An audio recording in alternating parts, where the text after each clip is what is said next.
Hello students, question number 30 from JEE Main 2022, 25 July, shift 1.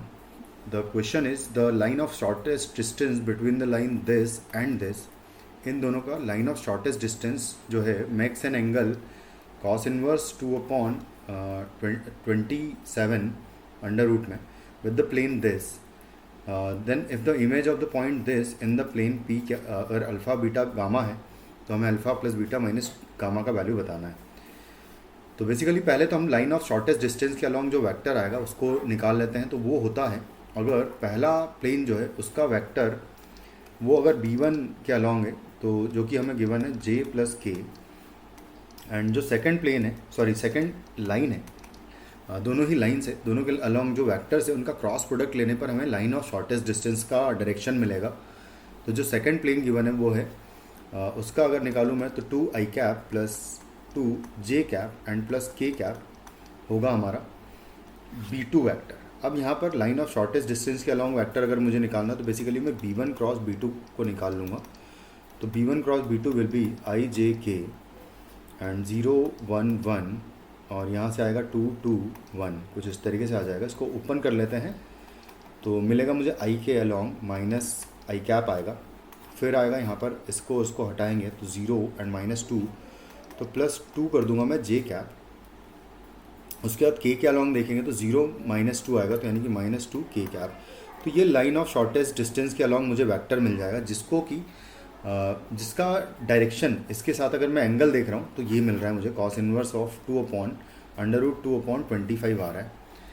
तो मैं बस बेसिकली यहाँ से आप निकाल लेता हूँ. तो साइन थीटा का वैल्यू, अब मैं एक लाइन और एक प्लेन के बीच का एंगल कैसे निकालते हैं, दोनों का डॉट प्रोडक्ट जो नॉर्मल है इसका एंड साथ में जो डायरेक्शन है लाइन का उसका डॉट प्रोडक्ट ले लेंगे. तो मैं यहाँ पर पहले तो दोनों चीज़ें लिख लेता हूँ कि भाई जो नॉर्मल वेक्टर है जो प्लेन का है वो है a -1 है, एंड जो लाइन है b1 क्रॉस b2 वेक्टर के अलॉन्ग वो है उसका डायरेक्शन है -1 एंड 2 -2 है.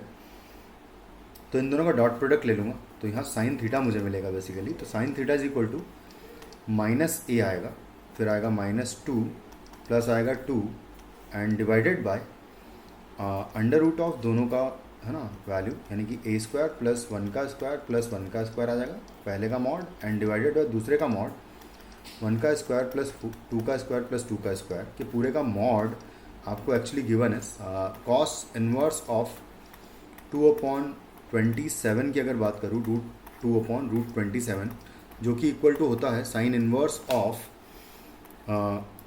बेस अगर बात करें परपेंडिकुलर बात करें तो 27 - 2 करूँगा तो 25 का √5 आ जाएगा एंड डिवाइडेड बाय होगा √27. तो बेसिकली 5/√27 के इक्वल कर दूंगा मैं इसको. तो 5/√27 के इक्वल किया अगर यहाँ पर और स्क्वायरिंग कर देंगे ये तो कैंसिल आउट हो जाएगा. तो यहाँ पर आ जाएगा a² एंड इक्वल टू आ जाएगा 5 का स्क्वायर हो जाएगा 25 टाइम्स. इसको भी सॉल्व कर लेता हूँ तो a² आ जाएगा ये एंड +2 आएगा एक टर्म तो, और दूसरा टर्म ये एक्चुअली 9 आएगा तो यहाँ इंटू 9 लिख दूंगा मैं. बस अब यहाँ से वैल्यूज़ कैलकुलेट कर लेते हैं. तो a² is equal to 25 × 9 times a² आएगा एंड प्लस आएगा 2 × 25 × 9 आएगा. इन दोनों को सॉल्व कर लेते हैं तो यहाँ से बेसिकली a² का वैल्यू आएगा.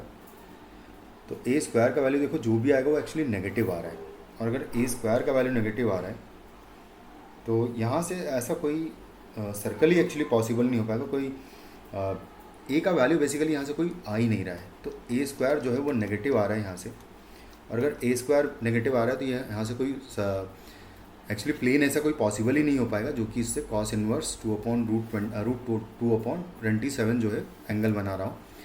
इस क्वेश्चन में एक्चुअली करेक्शन है ना, तो यहाँ से हम इमेज भी नहीं निकाल पाएंगे.